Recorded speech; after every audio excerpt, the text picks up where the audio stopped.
할렐루야. 네, 반갑습니다. 한 주 동안 평안하셨죠? 네, 주님의 은혜로 다시 만나게 돼서 정말 감사드립니다. 우리 지난 시간 말씀부터 한번 정리를 해볼게요. 지난 시간에 우리는 인간의 부패한 내면과 죄의 본질에 대해서 살펴봤어요. 바퀴벌레 이야기도 했고요. 우리 내면이 그렇게 더럽다. 또 그림 속 사자 이야기도 했습니다. 죄라는 것을 우리가 실질적으로 알지 못한다. 마치 그림 속에 무서운 사자가 있어도 무섭지 않듯이. 하지만 죄의 실체는 그 사자가 진짜 내 앞에 있는 것처럼 그렇게 느껴지는 것이다. 죄가 우리 인간 내면에서 어떻게 작용하는지에 대해서 말씀을 전했습니다. 성도는 그리고 실질적으로 바울이 고백했듯이 내 안에 죄가 무엇인지를 인지하는 게 아니라 지식적으로 아는 게 아니라 보는 자예요. 본 자예요.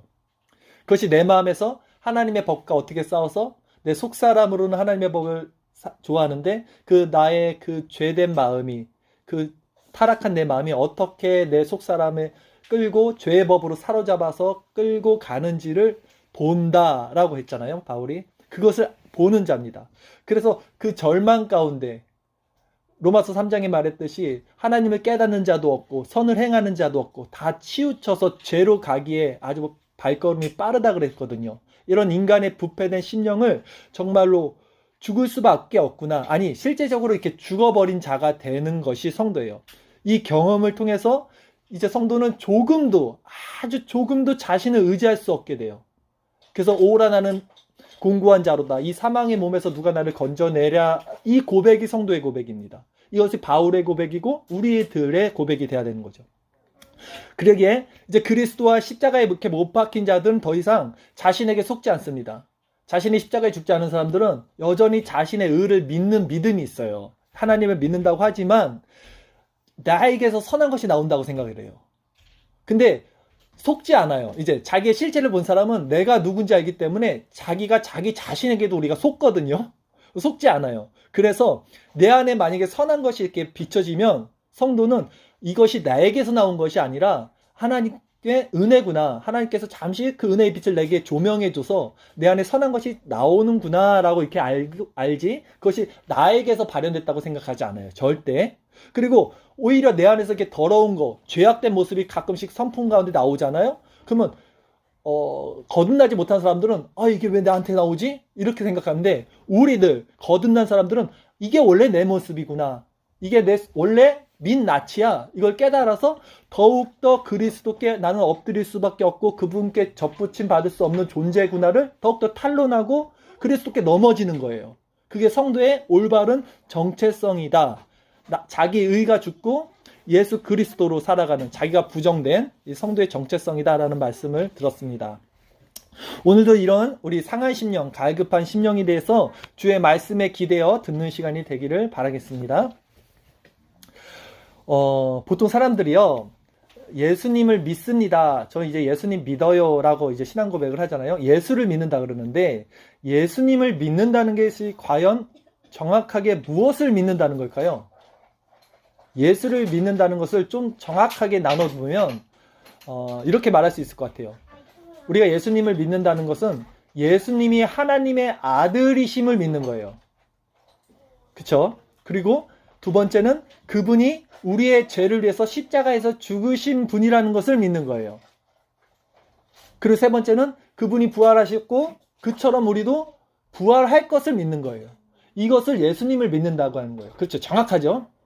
예수님이 하나님의 아들이심을 믿는 거예요. 그리고 예수님이 우리 죄를 위해서 십자가에서 죽으신 걸 믿는 거고 세 번째 우리도 그와 같이 부활할 것을 믿는 것. 이것이 더 예수님 믿어요 라고 하는 아주 그 구체적인 내용이란 말이죠. 근데 이런 믿음은 그러면 어떻게 주어질까요? 우리에게? 물론 성령이 우리에게 계시로 알려주셔야지만 우리가 아는데 무작정 제가 그냥 오늘부터 나 이거 믿을래. 나 결심했어. 이제 믿어야지. 해서 이게 믿어지는 게 아니에요. 이 믿음은 말씀을 통해서 주어집니다. 그래서 믿음은 들음에서 나고 들음은 그리스도의 말씀이라고 성경이 말하죠. 로마서에서 말씀을 배워야 하는 거예요. 그러니까 예수님이 하나님의 아들이심을 믿으려면 왜 예수님이 하나님의 아들이신지 성경에서 그분이 하나님의 아들임이 어떻게 증명되고 있는지를 봐야 돼요. 그리고 그분이 나의 죄를 위해서 십자가에서 죽으셨다는 분을 믿으려면 그러면 도대체 나의 죄는 무엇인지 죄가 무엇인지를 성경을 통해서 배워야 된다는 거예요. 그리고 나도 그분처럼 부활을 한다면 그 부활의 증거는 무엇인지, 부활의 모습은 무엇인지, 언제 부활하는지에 대해서도 또 성경을 통해서 배워야 한다는 거죠. 그러므로 결국 예수를 믿는다는 것은요, 그냥 뭉뚱그려서 내 의지적 결단, 나 오늘부터 믿을 거야, 아니면 내 지식적 동의, 아니면 내 감정적 변화, 격동, 그런 것이 아니라 성경 말씀을 통해서 배워야 한다는 것입니다. 그래서 오늘 본문에 예수님께서 마지막 승천하시기 전에 제자들에게 하신 말씀이 뭐였냐면 20절 말씀에 보면 내가 너희에게 분부한, 이 분부한이 명령한이에요. 내가 너희들에게 명령한 모든 것을 뭐라 그럽니까? 가르쳐 지키게 하라는 거예요. 가르치라는 거예요. 무엇을? 내가 너희들에게 명령한 모든 것을. 그래서 우리가 성경을 배우는 거예요. 예수님의 지상 명령이기 때문입니다. 그렇게 오늘은 예수님이 승천하시기 전 이 분부한 모든 것을 가르쳐 지키게 하라. 그러니까 도대체 무엇을 가르쳐 지키게 하라는지를 알아야 될 거 아니에요. 그러니까 그게 무슨 말씀이지? 우리가 그냥 뭉뚱그려 예수님 믿어요가 아니라 예수님이 가르쳐준 모든 것이 무엇인지를 알아야 되잖아요. 그걸 알아야지 그것을 배울 거 아닙니까? 그리고 가르치고 그것의 증인이 될 거 아닙니까? 모든 것이 무엇인지 복음의 증인이란 제목으로 말씀을 전하겠습니다. 오늘 본문 말씀 한번 볼게요. 마태복음 28장 16절 한 절 말씀입니다. 마태복음 28장 16절 한 절 말씀 우리 함께 읽겠습니다. 시작. 11 제자가 갈릴리에 가서 예수께서 지시하신 산에 이르러 그랬어요. 가룟 유다는 이미 자살을 했습니다. 그 남은 이제 11 제자가 남았죠. 이제 갈릴리에 가서 부활하신 예수님을 만납니다. 그런데 만난 장소가 어디였어요? 예수께서 지시하신 산에 이르러라 그랬습니다. 산에 가서 만난 거예요, 지금 마지막에. 이스라엘 사람들에게는 산이 굉장히 중요한 의미를 갖고 있어요. 산은 뭐냐면요, 이스라엘 사람들에게 가르침의 장소가 산이었어요. 그래서 모세가 신의 산에서 율법을 받습니다. 그리고 예수님도 예수님의 가르침이 어디서 시작됐냐면 산상수훈이라고, 산 위에서 가르치는 것을 산상수훈이라고 그러잖아요. 그래서 산에서 가르치는 것이 아주 예수님의 그 성경 중에 성경이라 그래요. 산상수훈을. 그래서 마태복음의 핵심 주제가 바로 그 성경을 산에서 가르친 산상수훈이거든요. 그래서 오늘 마지막 본문에 예수님께서 다시 부활하시기 전에 제자들을 그 산에로 부르는 겁니다. 가르치는 곳으로. 오늘 본문 마지막 절이 가르쳐 지키게 하라는 거잖아요.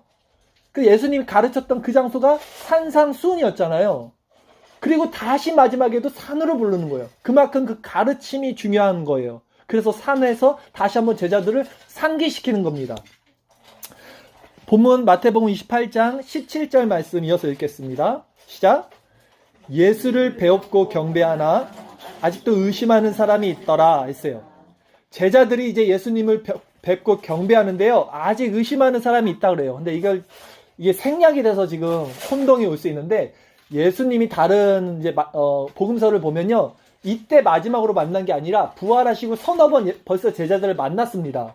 그래서 도마는 예수님을 못 만났다가 예수님이 다시 만나주고 의심하는 도마에게 나를 만져봐라 했잖아요. 그러니까 11명의 제자들은 이미 예수님을 다 만났어요. 그러니까 예수님을 부정할 수 없어요. 그리고 마지막에 너네 저 산에로 가라, 그 산에서 만나줄게 해서 그게 모인 건데, 거기 11명의 제자들만 있던 게 아니라 한 500명의 형제들이 같이 있었던 거예요. 그러니까 지금 아직도 의심하는 사람이 있더라는 11명의 제자가 아니라 의심하는 사람들, 그 다른 형제들이라는 거예요. 오늘 주일 성경 말씀 구절 고린도전서 15장 6절 말씀 한번 같이 읽어볼까요? 그 자리에 누가 있었는지 나와 있습니다. 고린도전서 15장 6절 말씀 같이 읽겠습니다. 시작. 그 후에 500여 형제에게 일시에 보이셨나니 그 중에 지금까지 대사수는 살아있고 어떤 사람은 잠들었으며 라고 그랬죠. 바로 이렇게 한 500명이 같이 있었던 거예요. 그래서 이렇게 의심하는 사람들도 그 중에 있었는데, 이제 예수님이 그 모든 사람 앞에 나오셔서 이렇게 말씀하십니다. 오늘 본문입니다. 마태복음 28장 18절 19절 두 절 말씀 같이 읽겠습니다. 시작. 예수께서 나와 말씀하여 이르시되 하늘과 땅의 모든 권세를 내게 주셨으니 그러므로 너희는 가서 모든 민족을 제자로 삼아 아버지와 아들과 성령의 이름으로 세례를 베풀고라 그랬어요. 예수님이 이제 나와서 말씀을 하셨어요. 하늘과 땅의 모든 권세를 이제 하나님께서 자신에게 예수님께 주셨기에 예수님이 전한 복음이 완전하다는 거예요. 보세요. 하늘과 땅의 모든 권세를 예수님께 주셨다 그래요. 이 세상 모든 만물은 그리스도로부터 나오고 말씀으로 나오고 말씀으로 돌아간다 그래요. 그리고 예수 그리스도로 말미암아 세상이 재통일된다 그래요. 그러니까 세상의 주제요, 만왕의 왕이요, 하늘과 땅의 주인이신 예수님께 그 권세가 이제는 들어온 거예요. 그러니까 권세를 내게 주셨으니 너네들 이제 쫄지 말고 당당하게 세례를 베풀고 이 복음을 전하라, 이렇게 당부를 하시는 말씀입니다. 우리가 복음을 당당하게 전할 수 있는 근거 역시 이 복음이 이렇게 완전하고 위대하기 때문입니다. 그러니까 사람들이 백이 정말 든든한 사람은요 당당해요. 어디 가든. 그렇죠? 쫄리지 않아요.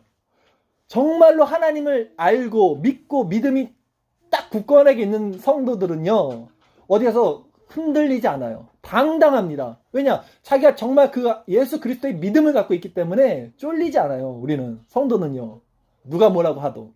그 마음으로 너네들 가서 전하라는 거예요. 걱정하지 말고 내가 하늘과 땅의 모든 것을 가졌다. 이렇게 예수님이 제자들에게 응원을 하시는 겁니다. 그러므로 너희는 가서 모든 민족으로 제자를 삼으라 그러죠. 그리고 아버지와 아들과 성령의 이름으로 세례를 주라고 해요. 근데 여기서 한번 다 살펴볼게. 모든 민족으로 제자를 삼으라 그랬잖아요. 이게 지금 제자들에게 하신 말씀이잖아요. 사도들 위시한 그 500명 성도들에게 한 말인데, 제자를 삼으라는 말은 누구의 제자를 삼으라는 거냐면 예수 그리스도의 제자를 양육하라는 거예요. 그러니까 사도들, 너네들의 제자를 만들려는 게 아니라 내 제자를 양육하라는 말이에요. 목자는 한 분이시죠. 참된 목자, 선한 목자는 예수님 한 분이에요. 우리는 모두가 양입니다. 저도 양이고요. 여러분들도 양이에요. 우리의 목자는 한 분 예수님이에요. 그러기에 목사는 교인들을 내 양이라고 말하면 안 돼요. 많은 사람들이 자신의 양이라고 생각해요. 근데 양의 주인은 누구냐면 예수님이에요. 예수님이 선한 목자예요. 그래서 예수님이 베드로가 회심한 다음에 다시 사도권을 줄 때 뭐라고 하냐면 내가 주님 사랑하는 줄 주께서 아십니다라고 이제 베드로가 참된 신앙 고백을 하니까 그때 비로소 내 양을 먹이라, 내 양을 치라라 그러지 가서 너 양을 키워봐 이렇게 말하는 게 아니에요. 예수님이 내 양을 먹여. 네. 양들의 목자는 예수님 한 분이라는 거예요. 그럼 목사는 누구냐? 제 생각에는 우리가 목자들이 이렇게 양들 칠 때요, 서울랜드 같은 데 가보면 그 개 한 마리 막 뛰어다니잖아요. 양머리 개. 딱 그 정도가, 내가 봤을 때 딱 그 정도야. 목사들은 양치기 개 정도예요. 그러니까 목자가 야 불러와, 애장들 불러와 그러면 막 뛰어다니면서 이 양 저 양 위험한데 못 가게 하고 그 목자들한테 인도하는 거지. 지가 그 양치기 개가 자기가 이게 목자인 척하면 큰일 나는 거예요. 조심하셔야 돼요. 그러니까 여러분들도 저를 따르지 말고 저를 통한 하나님의 말씀, 그분이 우리의 주인이시고 목자라는 것을 기억하셔야 됩니다. 그러면 이제 제자는 누구냐면, 제자는요, 스승의 길을 따라가는 자가 제자라고 네이버 검색을 쳐보니까 나오더라고요. 스승이 가는 길을 따라가는 자들이 제자라고 그래요. 우리는 이제 예수님을 따라가는 양들이잖아요. 그러니까 예수님의 길을 따라가는 자들이 제자잖아요. 근데 예수님이 제자의 조건에 대해서 이제 말씀을 하신 부분이 있어요. 제가 몇 번 말씀드렸는데 예수님 이런 말씀하셨어요. 누구든지 나를 따라오려면 자기를 부인하고 자기 목숨까지 미워하지 아니하면 내 제자가 될 수 없다라고 분명히 말씀하셨어요. 네. 누구든지 나를 따르려면 자기를 부인하고 자기 목숨까지 미워하지 아니하면 내 제자가 될 수 없다라고 말했다고요. 그러기에 예수님의 참된 제자, 우리 양들은 예수님을 믿는다고 하면서 여전히 세상과 양다리 걸치고 사는 그런 종교인들이 아니라 정체성이 완전히 바뀌어서 자기 목숨까지 내어놓고 예수 생명으로 새 창조 받은 자들이 예수님의 제자요, 예수님의 양들이라는 거예요. 그쵸? 왜 아멘을 안 하세요? 맞잖아요. 지금 나오잖아요. 에? 자기 목숨까지 미워하지 아니하면 내 제자가 될 수 없다라고 하잖아요. 지금 예수님이 말씀하셨잖아요. 그리고 그렇게 제자가 된 자들에게는 아버지와 아들과 성령의 이름으로 이제는 세례를 베풀라고 하는 거예요. 세례는 무엇인가? 세례는 뭐냐면요. 세례는 물로 덮는 거죠. 물은 심판입니다. 그래서 성경에서 물은 죽음을 의미해요. 그래서 40일 동안 그 노아의 방주에서 세상의 물에 다 휩싸인 거고요. 그 다음에 이스라엘 백성들이 출애굽할 때 그 홍해에서 이제 다 잠기잖아요. 그래서 죽음을 당하잖아요. 애국 군사들이. 그것을 신약에서는 이제 세례라고 말합니다.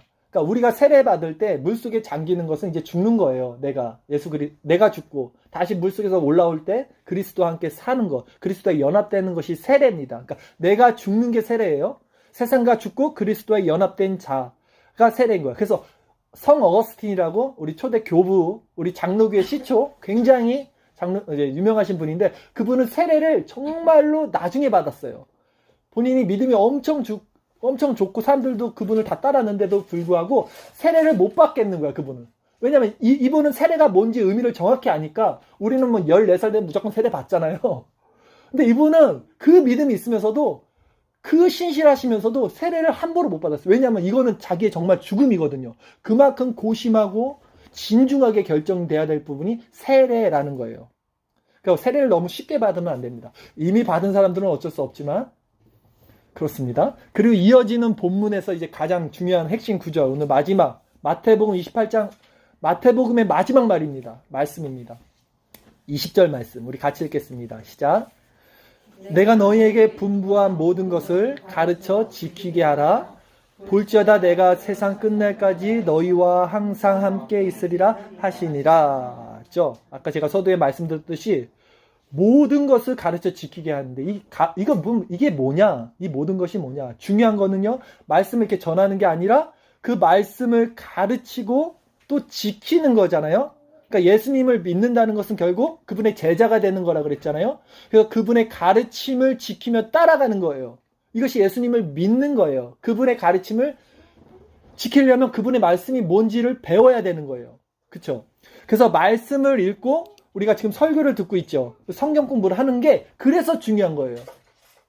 성경을 지식으로 쌓는 게 중요한 게 아니라 예수님이 지금 분부한 모든 것을 가르치고 배우기 위해서 그걸 알아야 우리가 이것을 지킬 수 있잖아요. 배워야지. 그리고 알아야지 전파할 수 있으니까.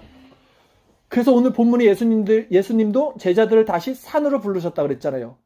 그러면 이제 말씀을 전할게요. 도대체 그 가르침 내용이 무엇인가?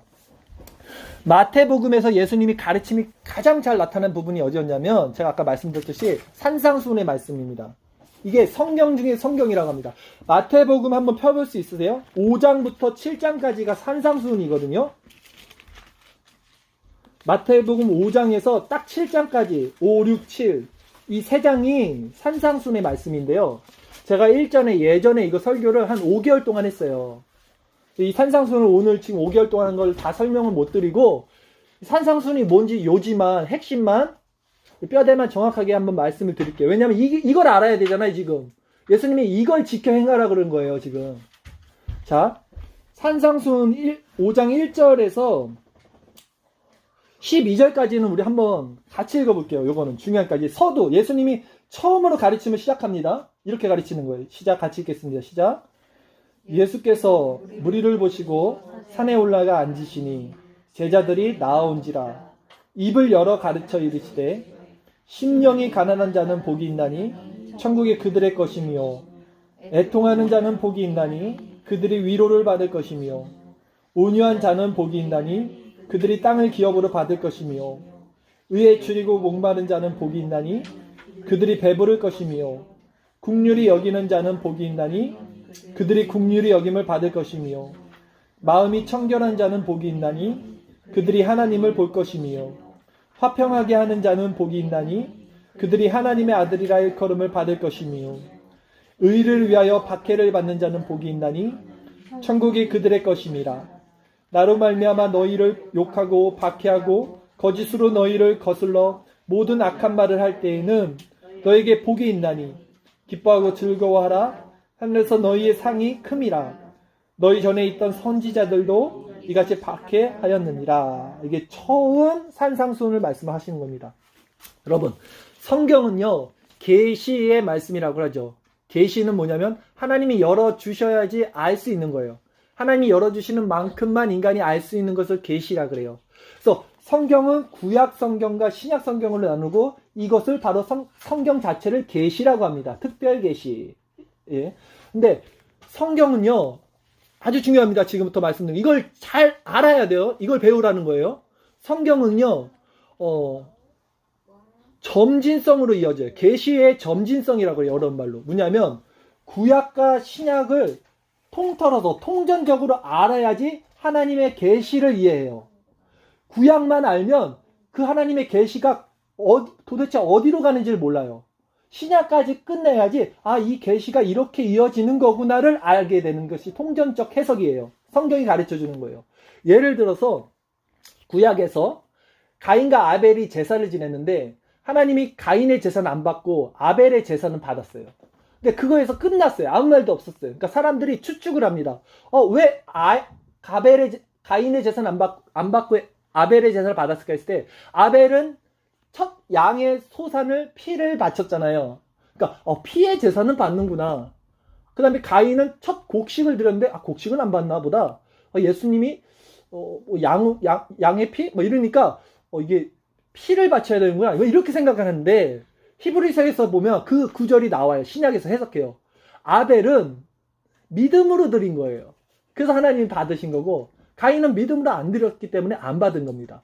이렇게 구약과 신약은 점진성으로 계시가 열려요. 이게 이어진단 말이죠. 그러니까 구약만 보고는 성경을 전체를 해석할 수 없어요. 그런데 지금 시점이 중요해요. 예수님이 언제 오셨습니까?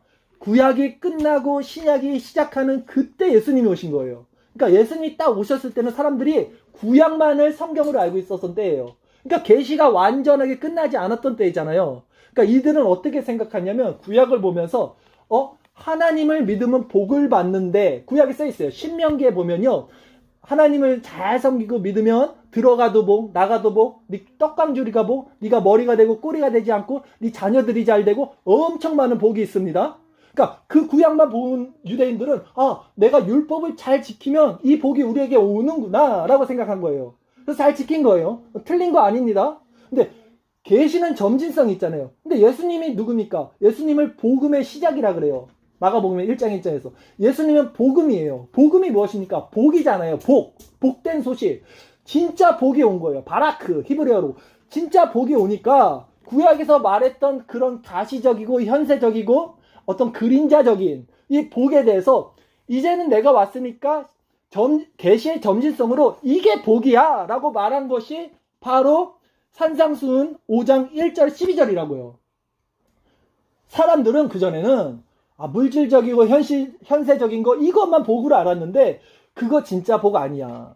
그거 좋아해봐. 너 그래도 100년 미만 다 죽잖아. 그거 먹어도 또 목마른 그 물을 마시는 게 무슨 생명수니. 나를 마시는 자는 영원히 살 거야. 영원히 목마르지 않을 거야. 내가 복이야. 라고서 그 복의 개념 패러다임, 그 복의 패러다임을 완전히 바꿔버리는 거예요. 여기서. 산상수훈에서. 그러니까 사람들은 어떻습니까? 이걸 깨닫는 자들은 있었어요. 심령이 가난한 자들, 핍박받는 자들, 그들은 천국의 너희 것이야.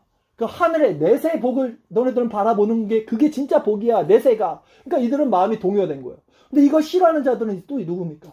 이 현세적으로 율법을 엄청 잘 지켜서 복을 누리고 있는 사람들. 그 사람들이 이것에 못마땅한 거야. 저 사람 뭔데 우리가 알던 율법을 저렇게 거꾸로 얘기하지? 이러는 거야.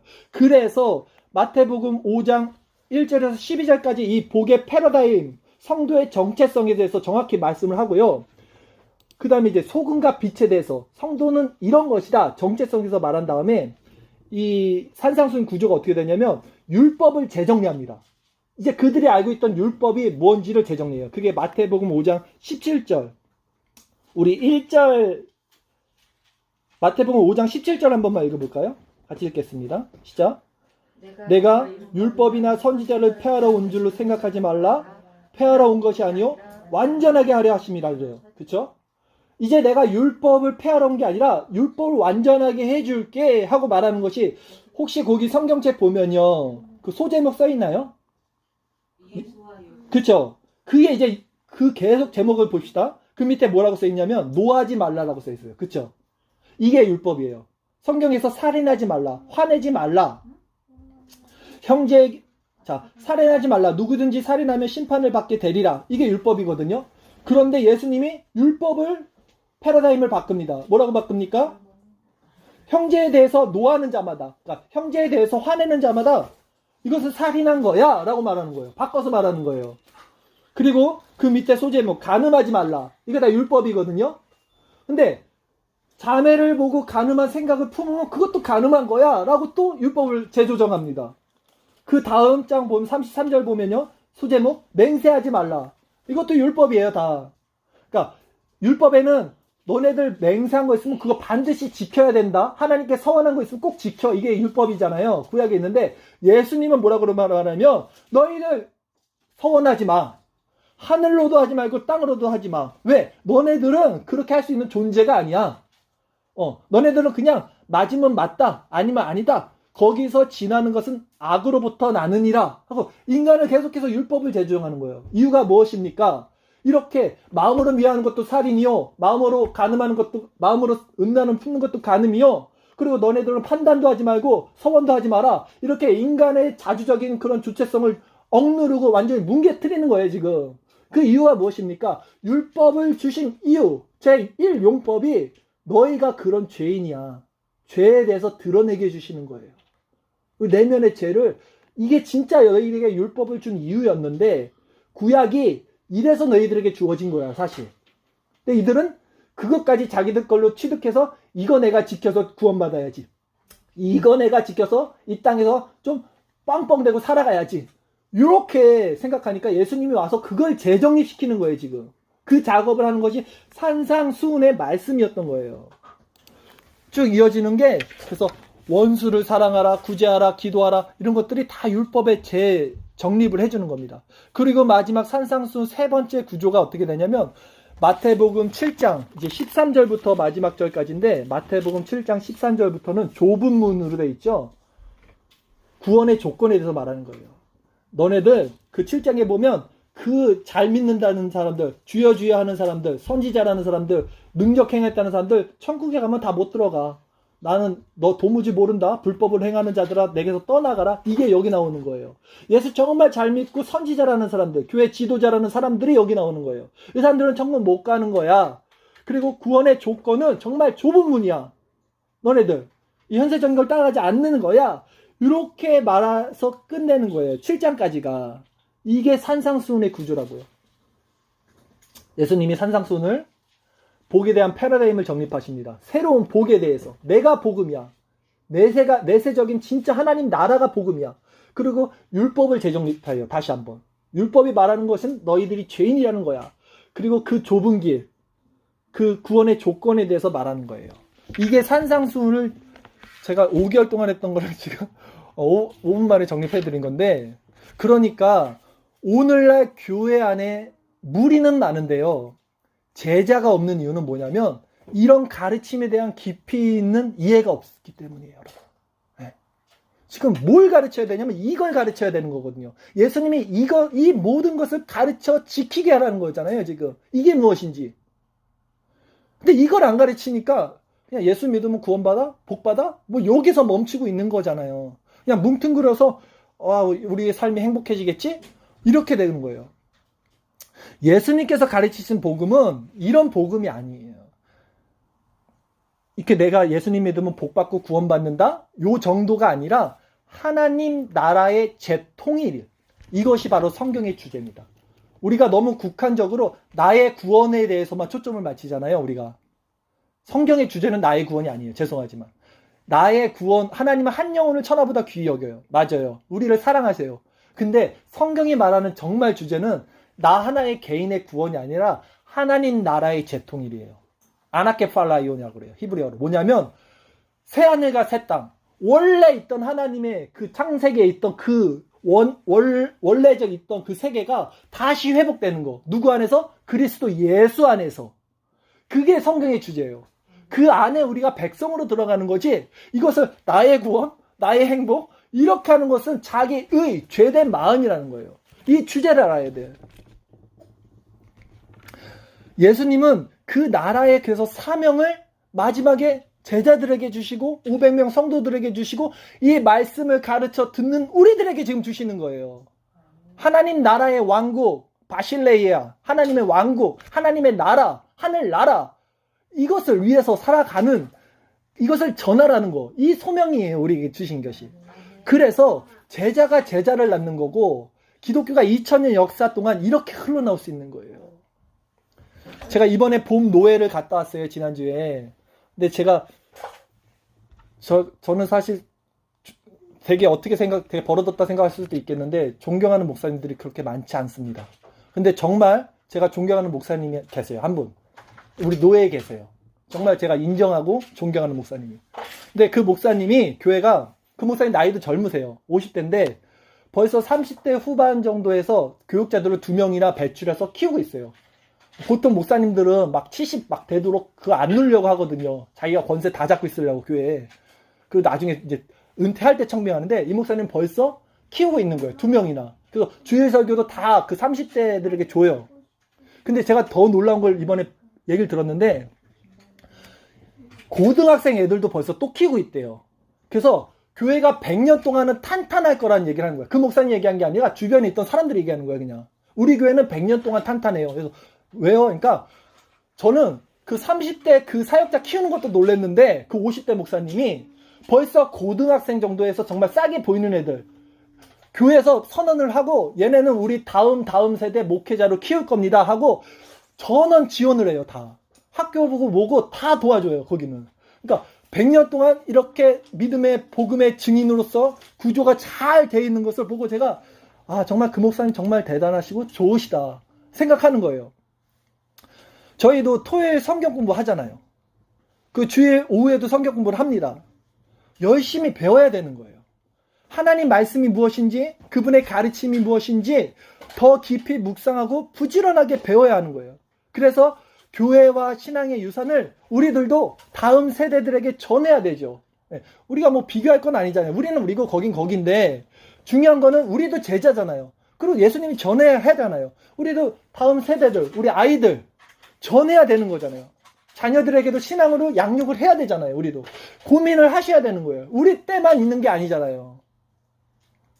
언제까지? 예수님 다시 오실 때까지 여러분이 말씀을 배우고 또 배워서 누군가를 가르칠 수 있는 자리로 올라오셔야 된다는 거예요. 제 얘기는.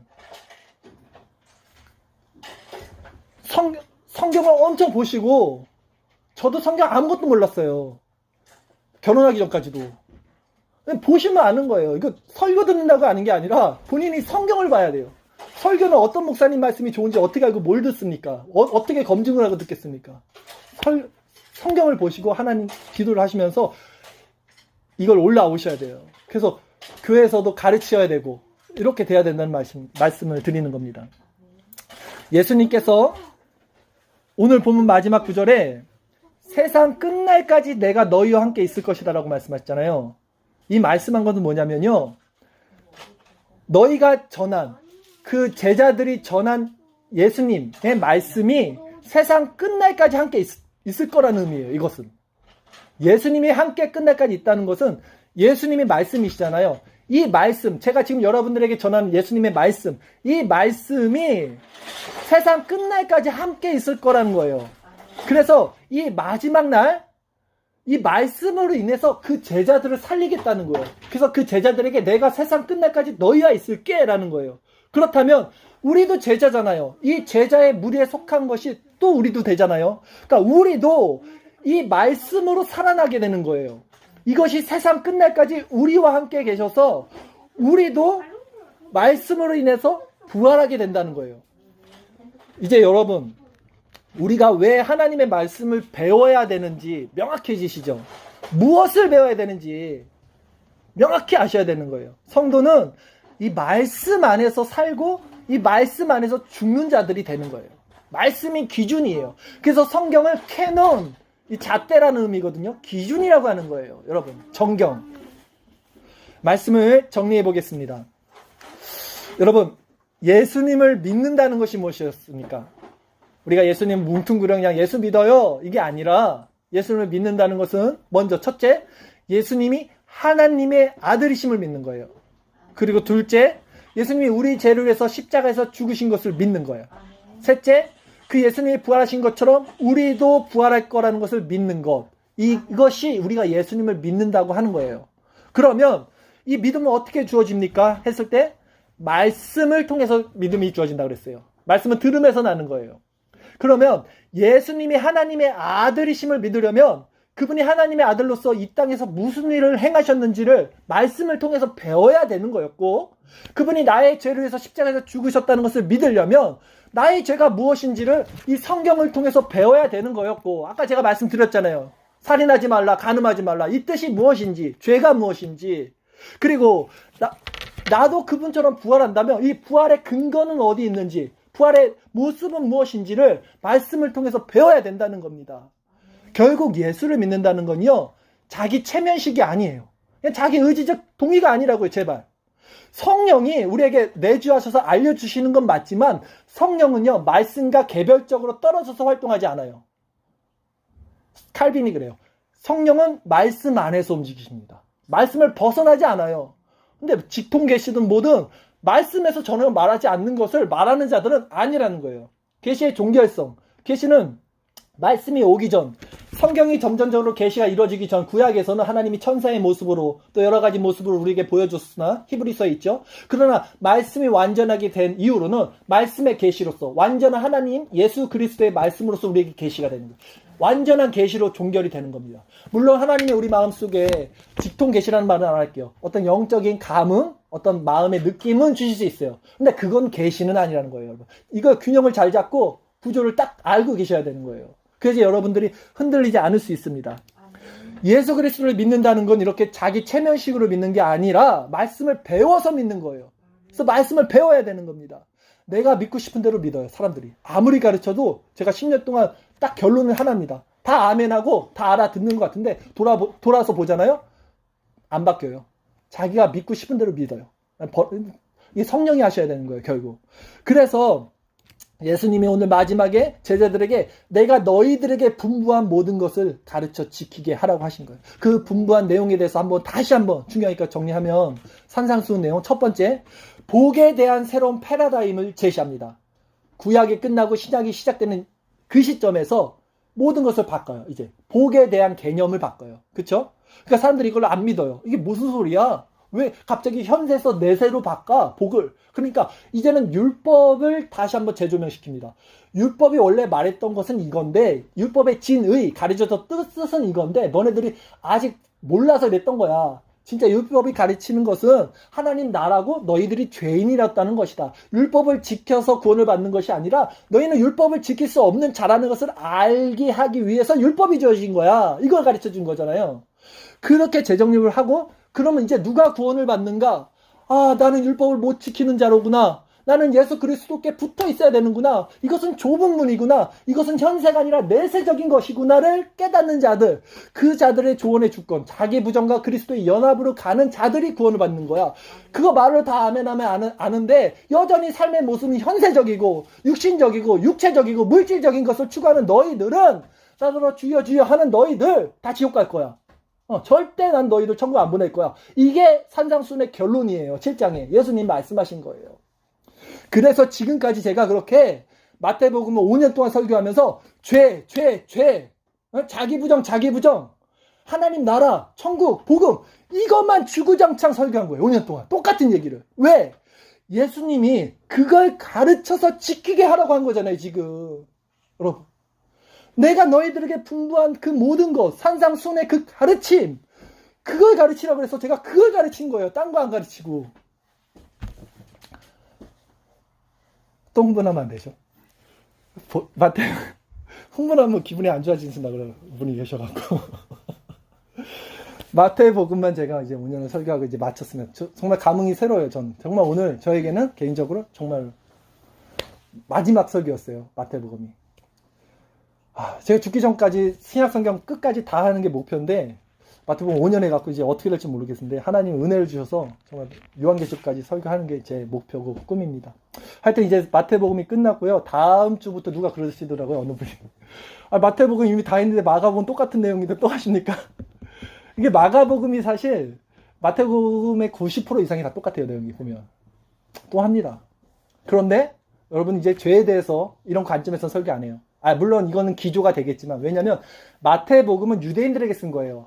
그러니까 유대인들에게 율법을 잘못 알고 있는 유대인들에게 죄가 무엇인지 의가 무엇인지 하나님 나라가 무엇인지 가르쳐주기 위해서 율법을 계속 끌어들이고 죄에 대해서 가르친 건데 예수님은 누구에게 쓴 거냐면 로마인들에게 쓴 거예요.